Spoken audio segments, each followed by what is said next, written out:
On a bright summer afternoon, the ghost train of Ely, Nevada rides again.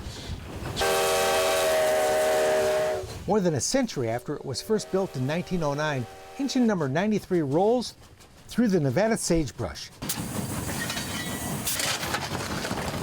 Powered by coal fire and steam, with engineer Dale Olson at the controls and fireman Angie Craycraft doing the heavy lifting.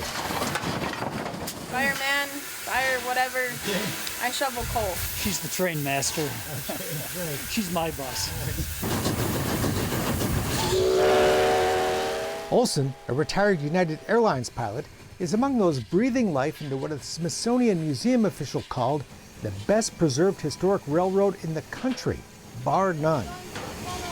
A summer ride on the rails powered by a vintage steam engine is just the tiny tip of the iceberg of what the ghost train is all about. The Nevada Northern Railway, as it's officially known, is not just some kind of amusement park ride, but an entire century-old railroad operation, complete with shops, tools, cars, tracks, and much more, run almost exclusively by volunteers. I can hardly imagine doing this 12 hours a day. I mean, what the firemen did back in the day. While Angie is one of the few paid staffers, Olson is among the dozens of volunteers who do most everything it takes to make the trains go, from selling tickets to serving as conductor, brakeman, fireman, and yes, even engineer. We started out doing some brakeman work and then moving to fireman and then engineer. People are interested in our heritage, our history, can actually come out, volunteer here at the railroad, work their way up the progression, and yes, they can get up in the right-hand seat of the steam locomotive and be one of our steam engineers. Dale drives 6 hours just to be here, staying in a hotel on his own dime to come and run the train. But it's time well spent.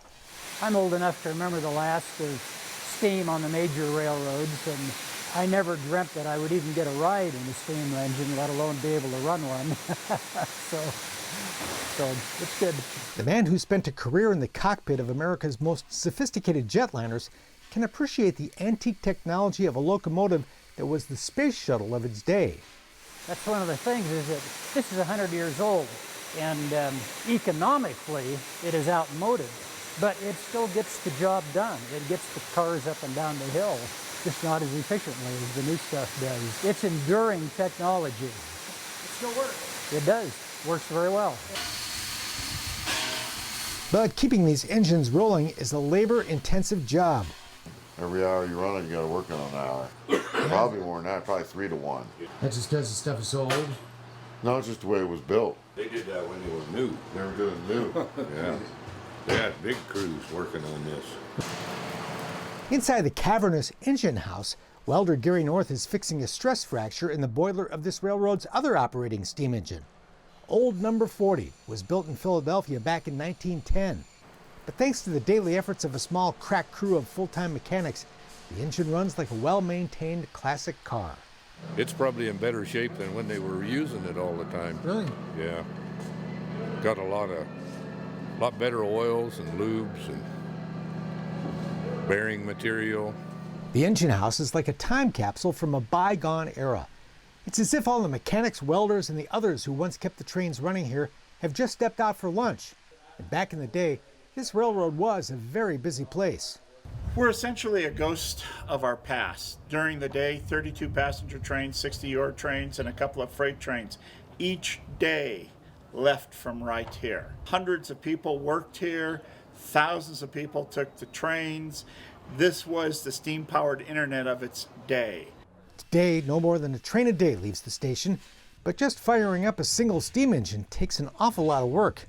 You got to boil 1,200 gallons of water and develop about 180 pounds of pressure. From a cold start, it takes some 4 hours to heat enough water to build enough steam pressure to power the wheels to bring this locomotive to life.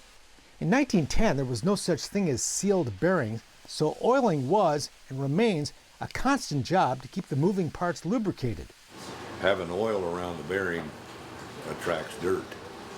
Comes in, so it scratches everything up and wears it out quick. While the technology is primitive, the guys who maintain these engines do admire the work of their mechanical ancestors. And it's real interesting when you tear into them and find out how they built them back in the day. and they're all real accurate. You can use your modern technology measurements, and their measurements are right on. And while servicing and repairing train engines is a hard, heavy, and dirty job, there's a tangible sense of satisfaction among those who do the work. It's kind of nice seeing stuff you work on running, making people happy, riding a steam engine. Anything mechanical, you like seeing it move.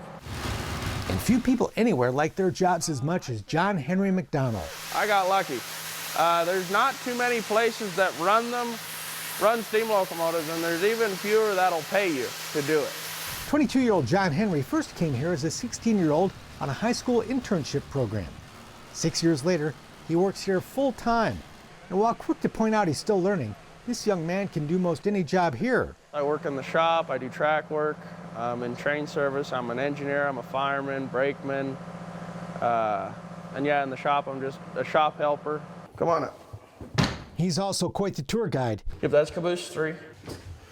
But that's a switch list from the Nevada Northern when this caboose was still running for him. It's great fun to walk with him through the old buildings around the rail yard. The huge structures contain a fascinating variety of historic equipment and vintage rail cars. That's our 1907 100-ton steam crane, and it still runs. This was built in 1907 also. And what is this? It's a rotary snowplow. 81 was built by Baldwin in 1917. This was the last steam locomotive the Nevada Northern ordered new. It's in rough shape. They've taken a lot of parts off of it to keep the other 2 locomotives running. It's got a mail slot. Yeah? And so you could literally, if it was parked at the station, you could walk up and drop your letter through to the mail clerk. The Nevada Northern offers public tours of the aging property, donated in its entirety when the railroad shut down in 1983. It began when the first tracks were laid here in 1905 by Mark Requa to haul the ore from what would become the giant Kennecott copper mine outside Ely. Copper that would wire the nation, first for electricity and then for telephones. And as the sign says in the big engine shop, there's a lesson to be learned from the history of this place. I think the railroad tells the story of America that we're losing. And that story is a story of can-do-itness. We're not going out and doing things, building things, conquering things. That may be true elsewhere, but here in Ely, the can-do spirit appears to be in good shape. I mean, that's the only way you can learn about something that's over 100 years old and they haven't made since the 50s. And this place, it tells a good story about what the United States used to be like. And it can be your story too. If you've ever wanted to be the engineer on an old-time steam engine, you can make it happen here, either by working your way up as a volunteer or through the Nevada Northern's Engineer Experience Program, where if you meet certain conditions, you can essentially pay to run the train. It's not cheap, but then neither is the cost of running this most unique operating museum. People think our steam locomotives burn coal. They don't. They burn bricks of $20 bills. Your dollars are critical to keeping this living history alive and well, and making sure that this marvel of the past rolls on into the future. I encourage you to become a member of either the Nevada Northern Railway Museum or the Railroad Museum that's near your home. The Nevada Northern has all kinds of special events throughout the year, including a Christmas season Polar Express, photography workshops, and much more. Or you could just go for a ride. All kinds of ways to experience this most unique piece of living American history.